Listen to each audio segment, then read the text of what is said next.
Chapter 6: Staying the Course When the World Panics. From Whispers from a Quiet Investor. Warren Buffett once said, "The most important quality for an investor is temperament, not intellect." That truth is at the heart of this chapter, because investing, at its core, is simple. But simple doesn't mean easy, especially when the world around you is in chaos. It's not the numbers or financial theories that trip people up. It's emotion, fear, panic. The sudden urge to act when doing nothing is actually the smartest move. Every investor faces moments where the market crashes, headlines scream disaster, and your instincts yell, "Do something." But in those moments, the biggest threat to your wealth isn't the market. It's you. The market always feels dangerous in real time. If you look back over history, a pattern reveals itself. Crashes happen. Corrections, bear markets, dips, whatever you call them, they're part of the landscape. And yet, so are recoveries. The long-term trajectory is up. But reading about these events in a history book is a very different experience from living through one. In real time, crashes feel like the end of the world. The news becomes sensational and dire. Friends start panic selling. Pundits declare the cycle is over, and your brain starts screaming, "Get out now." But here's the truth. Every time the world felt like it was ending, it didn't. That's what separates quiet investors from the rest. They expect fear. They plan for it before it arrives. And they don't let panic drive their decisions. History's warning signs and its wisdom. Let's revisit just a few market moments that felt like financial Armageddon. 1987. Black Monday, a 22% drop in one day. 2000 to 2002, the dot-com bust. The Nasdaq plunged 78%. 2008, the financial crisis. The S&P 500 lost more than half its value. 2020, the COVID crash. Markets dropped 34% in just 33 days. 2022, war, inflation, and rising interest rates fueled steep declines. And yet, in every one of these cases, the markets recovered. Slowly at times. Unevenly, yes, but always upward in the long run. An investor who placed $10,000 in the S&P 500 in 1990 and stayed invested through every so-called disaster would now have over $200,000. Not because they predicted the future, but because they didn't flinch when it got dark. Why panic feels like the smart move. Here's the tough part. Panic doesn't just feel normal, it feels logical. That's biology at work. Your brain wasn't built for investing. It was built for survival. So during a crash, four powerful instincts kick in. Loss aversion. The pain of losing feels twice as powerful as the joy of gaining. Recency bias. You assume the recent drop will just keep going.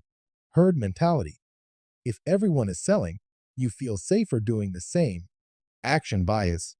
You feel compelled to act. Any action seems better than inaction. These are deeply human impulses. But they're also deeply dangerous to your financial future. Quiet investors learn to recognize them, override them, and protect themselves with structure, not emotion. How to build a crisis-proof plan. You won't rise to the level of your intentions in a crisis.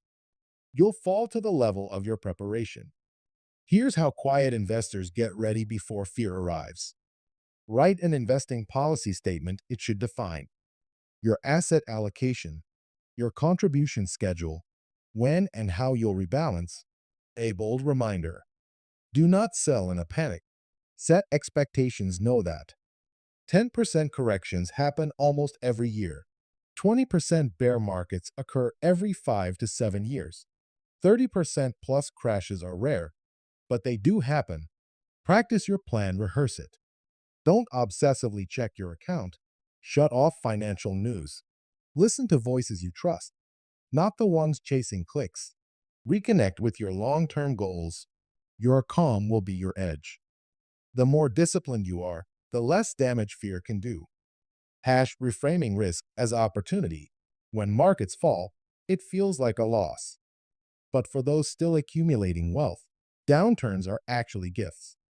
In a bear market, you're buying shares at a discount. Your regular contributions go further. You're building wealth more efficiently. It's like walking into your favorite store and everything is 30% off, except most people panic and run out instead of shopping.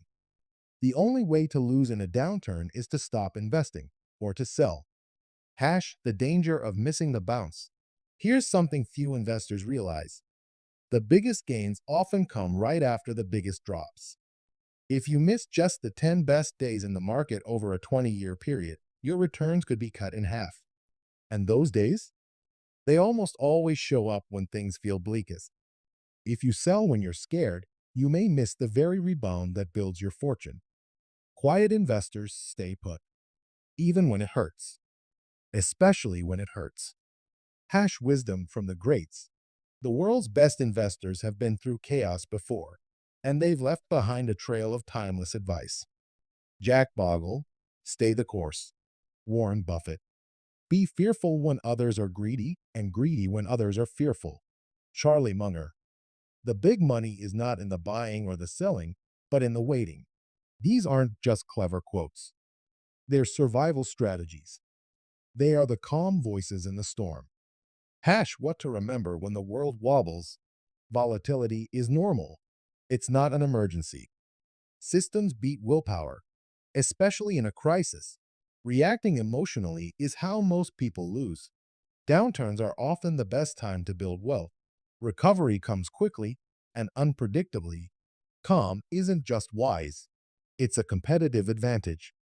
In the end, successful investing is less about brilliance and more about behavior.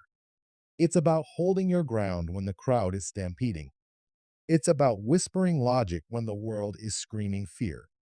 It's about staying the course, especially when you want to turn back.